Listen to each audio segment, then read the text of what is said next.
They're protecting us from Canadians, apparently. Canadians!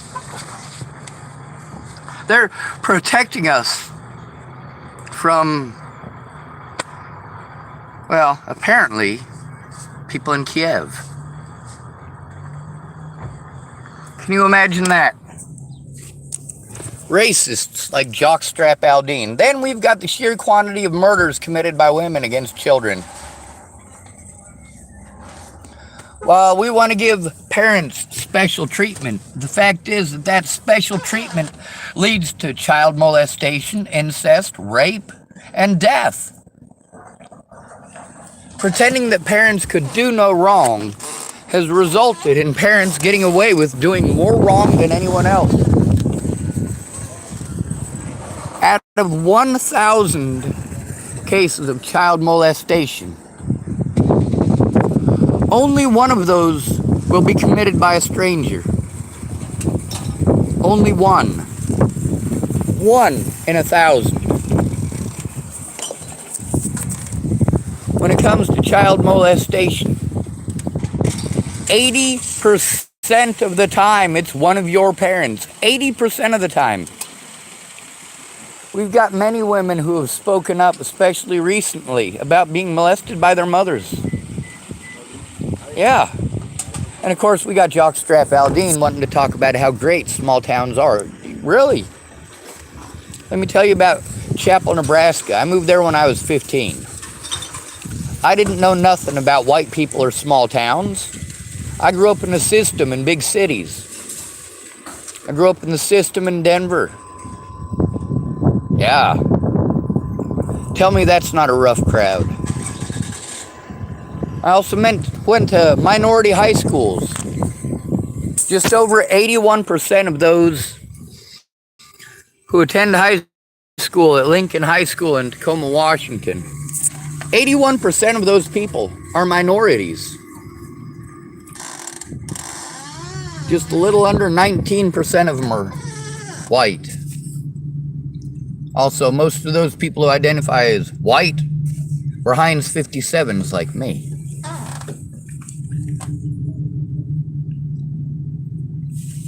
That's right, I'm steak sauce.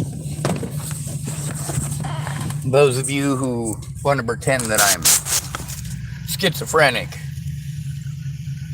might try to take that sarcasm there and pretend like, oh, I actually think I'm a literal bottle of Heinz 57. This is how small town people work. They're small-minded. Here in Tillamook, it's no different than Chapel, Nebraska, except that there's more of them. A lot more of them.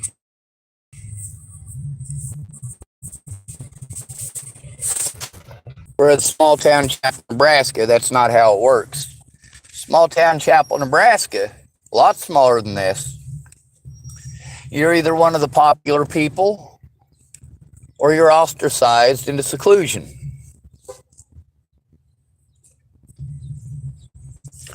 God, what a fucked up country, right? So we got jockstrap aldean trying to pretend that a bunch of racist fucking bigots who don't give a holy goddamn about the Constitution, certainly don't give a holy goddamn about the First Amendment, only give a fuck about the Second Amendment. Oh, but finagling the First Amendment away was absolutely no matter how only they should be allowed to speak. Only they should be allowed opinions. Only they should be allowed to vote. As long as I've been in the United States, which has been my entire life, it hasn't been white people in small towns who took care of me. It was white people in small towns who took advantage of me. Yeah. Racist bigots like Jason Aldean, who believes that selling a false narrative to the American people is an okay thing to do. This is a righteous and justified thing to do. You know what? No matter how many music videos you want to put up about how great Nazis are, the victims of Nazi oppression are still going to speak out. Victims of small town oppression are still going to speak out. Here in Tillamook, Oregon, the majority of the people here are so sick in the head, and they believe it's okay. Last night while I was at the Tillamook Sporting Goods parking lot, there's a bunch of white kids wanting to spout a bunch of racist crap when some brown-skinned folks walked by. Well, it was 4 large brown-skinned individuals with 5 brown-skinned young women. Why is that? Because in a small town, you have to protect minorities. If you are a minority, you have to protect your siblings. You have to protect your children. In a racist town, as a brown-skinned person, you're 11 times more likely to be raped. 11 times more likely to be raped. Just for having a different color of skin. But that's nothing in comparison with being a homeless woman. In some places in the United States, homeless women are raped on average 5 times a month. 5 times a month. And if they try to come forward and speak up, even to a woman in a house, what does she get to listen to? She gets to listen to that woman in the house talk about how she understands because her mother was raped back in 1968. That doesn't turn in the rapist. That's just talking about yourself and being selfish. Now, despite all of this hatred from white people, the people who have been the best to me, the ones who have treated me the best nationwide, are brown people. People who are darker skinned than me. Some of them don't even speak English. That woman who saw me with my hood up in Hood River, she had a 14-year-old son whose dream car was literally the car that I'm in. Now let's take a look at the beat-up condition my car's in. I got a busted window there. I got dents, I got hail damage, I got crinkle damage, I got rusty spots. I mean, this car, the rear bumper's falling off. Front bumper's falling off. Let me show you about small town. You know what we do in small town to fix stuff? We use whatever we got handy. You see that right there? My lights are held on with tape. I got baling wire there. No, actually it's baling wire on the other side. This side, it's a paper clip holding my bumper on.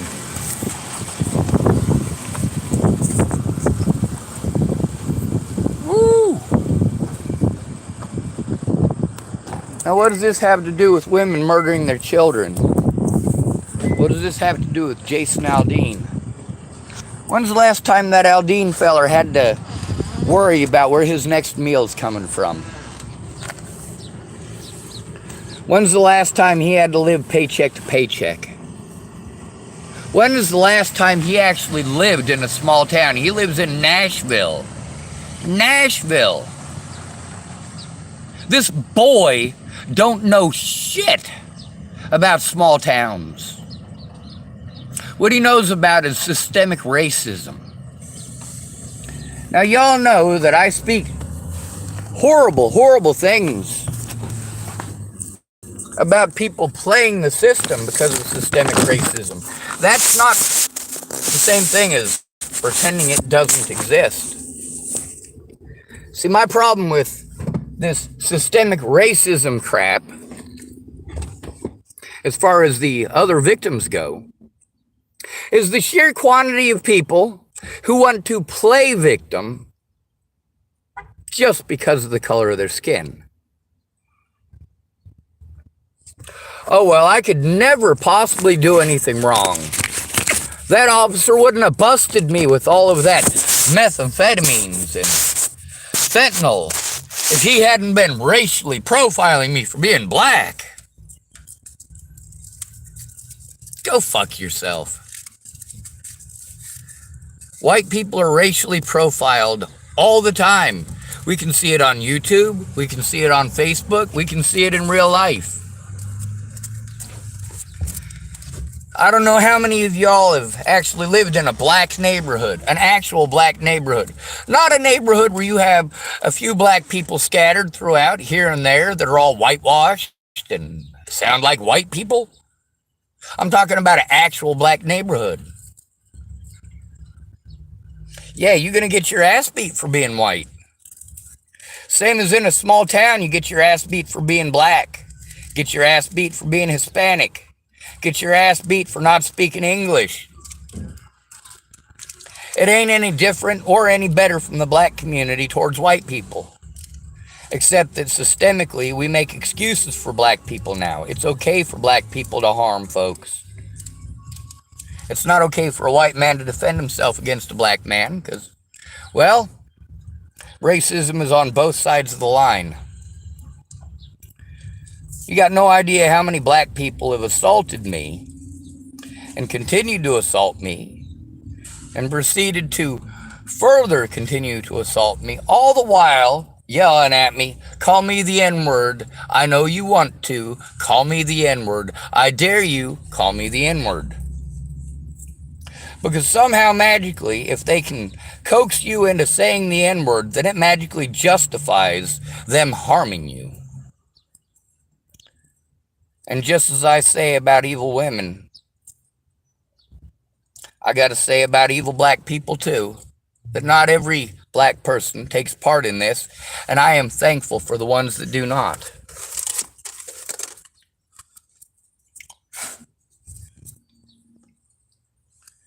See, we're already divided and conquered. BLM won't work together with the other victims. MMIW won't work with the other victims. The KKK won't work with the other victims. Why do I bring up the KKK?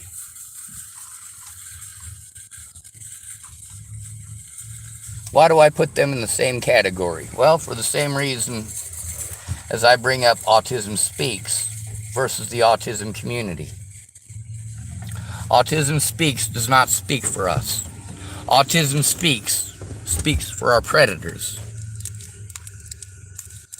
You feel sorry for the parents and siblings of autistic kids. So you victimize autistic kids. You demonize autistic kids.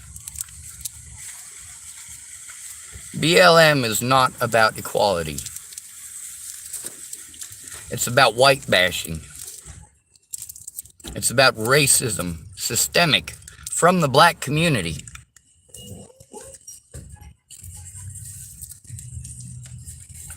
If you ever lived in a black community as a white boy, you know that you better learn how to fucking fight.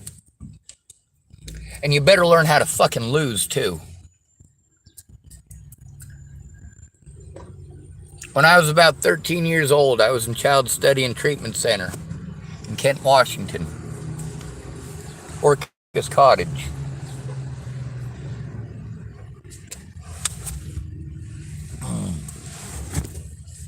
I don't know how many times I got beaten up by black kids there just because I was the wrong color and because I was small.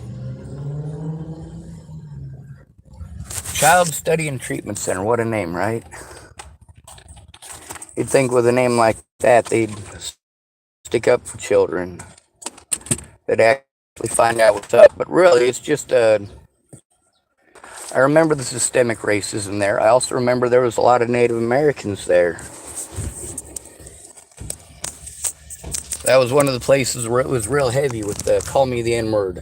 There's a reason that I brought up Child Study and Treatment Center and Orcas Cottage and abuse there. I just don't remember. Yes, ma'am?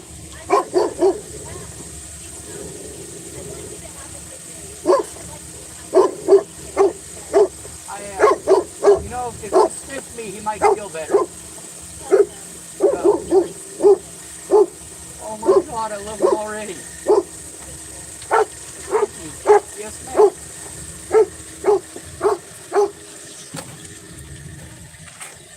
You're all right.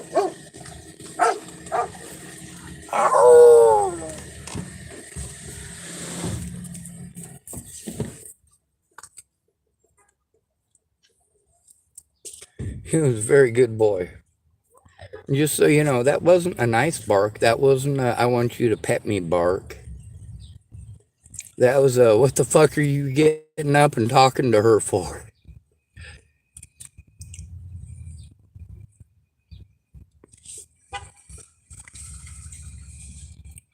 The dog has good reason to not like me. Is it because I intend harm against that dog or its master? No. It's because that dog is doing its job to protect its family.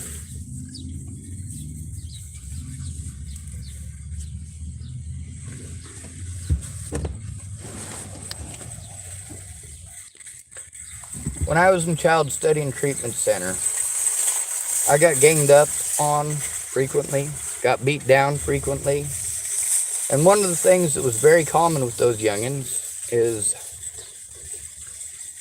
win, lose, or draw, they didn't want to get in trouble. So even if they can't get you to say the N-word at them, they'll pretend that you did afterwards. By they, am I referring to black people? No. I'm referring specifically to the black children that I was locked up with, and only very specific black children that I was locked up with in Child Study and Treatment Center. It's an evil place. Like I said, it's a warehouse for human beings. Woody Gillette made things better. Command Sergeant Major Reuben Greer made things better. A Muslim by the name of Varel made things better.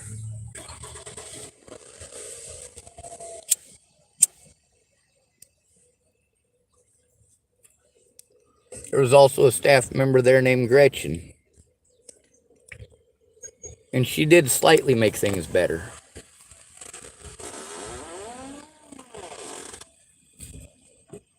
Now I remember there was a black kid come in. He was an asshole. He was about my size. And of course, you go into any sort of institution as a kid, you've heard all this stuff from adults telling you, oh, well, if you go to prison, first of all, you're not going to prison. You're going someplace worse. The juvenile system is far more violent. Far more violent. And far more racist. So the kid comes in, he's taught, hey, if you go and attack the biggest guy there, you know, even if you lose the fight, people will be afraid of you because they think you're crazy. So this kid goes in there and he sees the big motherfucker in there. He sees Tim. Tim is huge. He looks at Tim. Oh no, Tim is way too big. Way too big. So then he looks at a black kid about his size and goes, you know, he might be able to take me. Then he sees the white boy over in the corner minding his own business. Well, hell, that ought to be easy. He's a white boy. Right? Wrong. I grew up getting my ass beat. I know how to take an ass whooping. Most of the fights I won, it wasn't because I was a good fighter. It's because I could take a lot of punishment. But then again, you don't have much choice. When you got Tim keeping 4 staff members busy so that you can get jumped by 3 black kids. Yeah, they got a little extra time to do a little extra damage. Head. Breaking their fists on my head. I want to say at least 5 or 6 kids broke their fist on my head just in Child Study and Treatment Center. On their first day.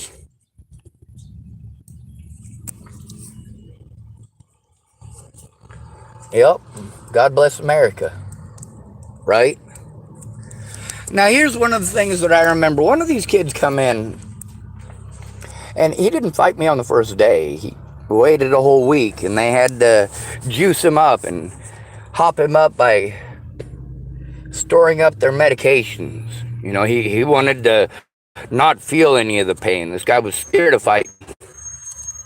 Oh. But he wanted to talk a big game. I remember while he and I were fighting, you know, he come up in my face, and the other kids, you know how it works when they're trying to push you to fight each other. They will literally push you into each other. And I remember hearing you better not let that white boy punk you. You best not let that white boy punk you. You let that white boy punk you, I'm taking away your black card. Those of you who don't know what the black card is, this is your right in an institution to be protected by the other black kids or black adults, depending on if you're in the juvenile or the adult system. Taking away your black card means that you shamed your race. You best not get your ass beat by a white boy, especially not a white boy half your size. So when I was 13 years old, that's when I decided that I was not going to win another fight against a black person. The way that kid was treated, and the way that those black kids would invite me over to their table and say, hey, I want you to sit here. This is his spot. But he ain't black no more, so it's your spot. Gulag thing. When you're in an institution and all of your protection.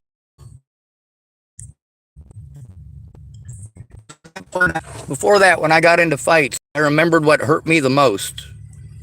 And when somebody else was hurting me, those are the moves that I used. After that, all I did was cover up. Make sure to cover my eyes so all they can hit me in is the hand or the forehead. Also, when I'd put my hands there, I put them knuckles, this part of my knuckle, on my forehead. And then I turn my wrist like this. If they're trying to hit me in the face, they're going to hit me in the forearms.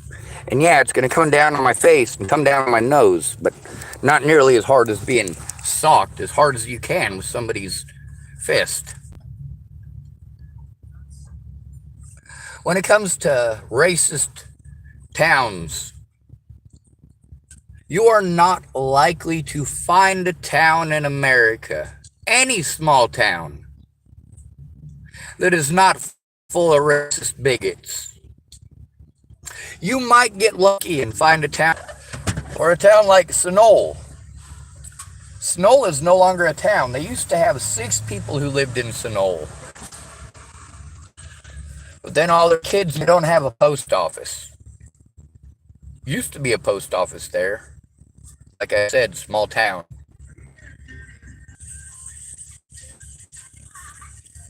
Using the S word on rap. Same thing in Chapel, Nebraska. It's amazing.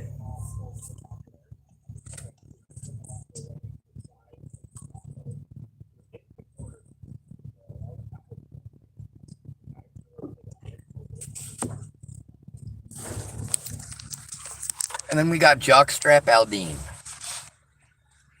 trying to praise this racism. Here's the thing about Mr. Aldean. He is a primary beneficiary. You know what that means? It means he profits from this. Being smacked around and beaten down for the color of his skin. Or, in reality, because he's poor. Jason Aldean, not only does he not live in a small town, he doesn't know the first thing about actual, real struggle. Can that crusty white boy tell you the difference between a Holstein and a Charolais? Can he take a look at a Tennessee Walker and tell you the difference between a Tennessee Walker and a Kentucky Walker?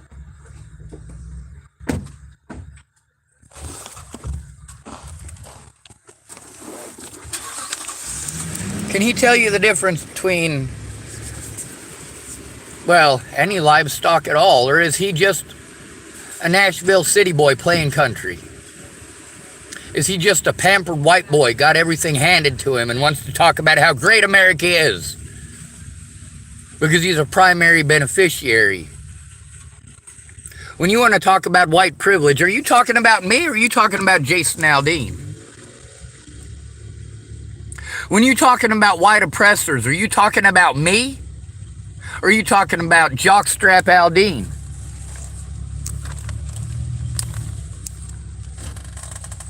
Primary beneficiaries. Like I said, coast to coast, the people who have taken care of me are brown people. Brown people.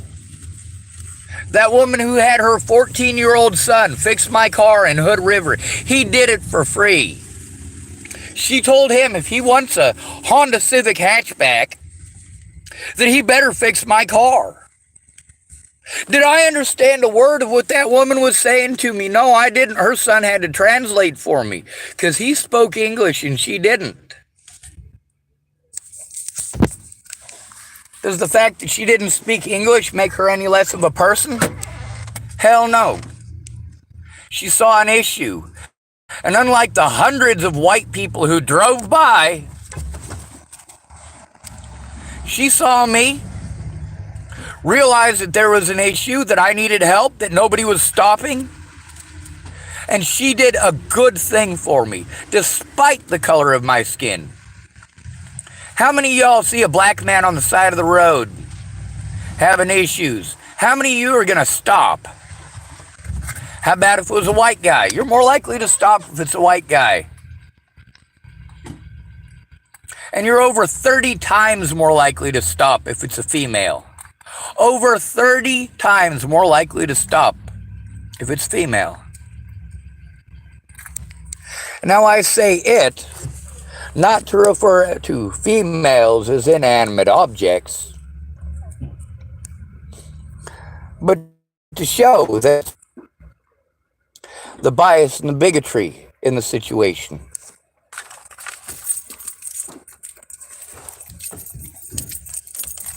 Then we got jockstrap Aldean wants to use stuff that happened in other countries to pretend that Americans are bad, okay? And small town racists are the only defense that we have against all these horrible things. Meanwhile, these white racists only want their voices heard. They want to know that if a white boy who is 17 years old and illegally transports firearms across state borders, they want to know that if that little white boy decides to murder some black folks after committing multiple felonies with his mother, they want to know that that white boy is going to get to walk free because he's white. Oh, he didn't kill a real human being, according to these small town people. According to jockstrap Aldean, these aren't people.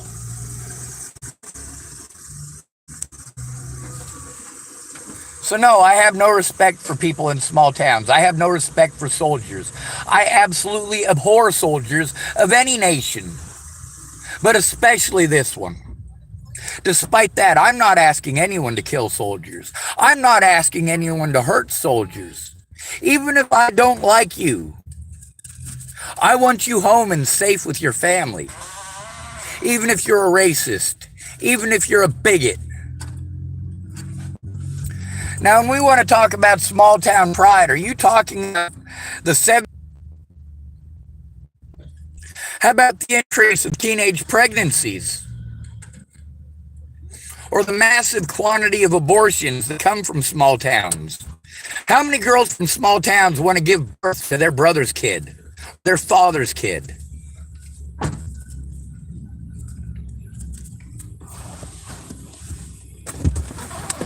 In a small town, getting pregnant underage can seal the nail in your coffin.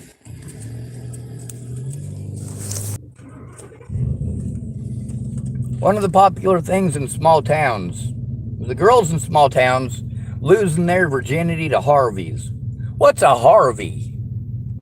A harvester. You know, the South Africans Mexicans, Peruvians, Canadians, and Australians. They come here on cultural exchange to do the actual work that farmers who want to complain about. They depend on those minorities. They depend on those foreigners.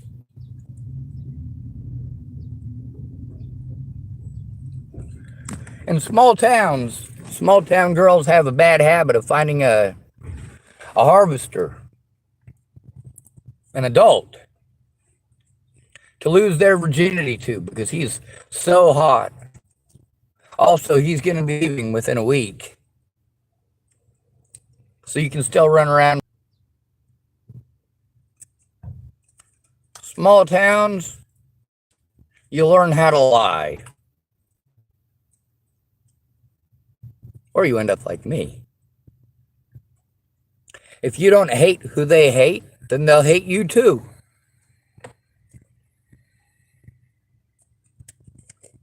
You got a lot of small town bigots hiding behind the Jesus, doing things that Jesus said not to do. And then, of course, they say, oh, well, I'm not perfect. I'm not perfect. I'm not perfect. And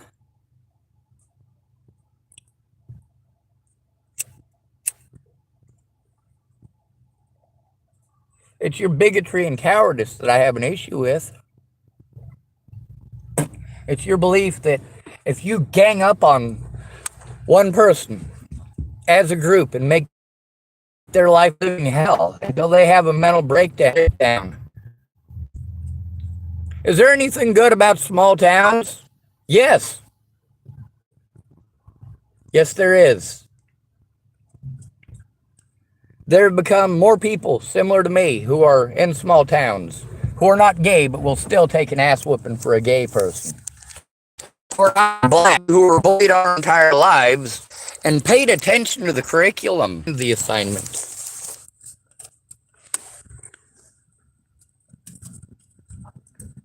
And as a result, there's a lot of youngins who are growing out of that systemic racism taught by their parents and their grandparents.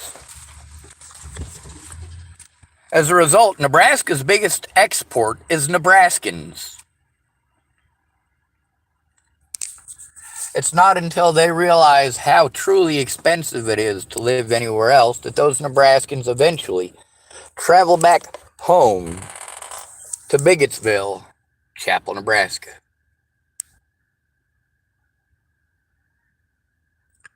God bless America and jockstrap aldean, right?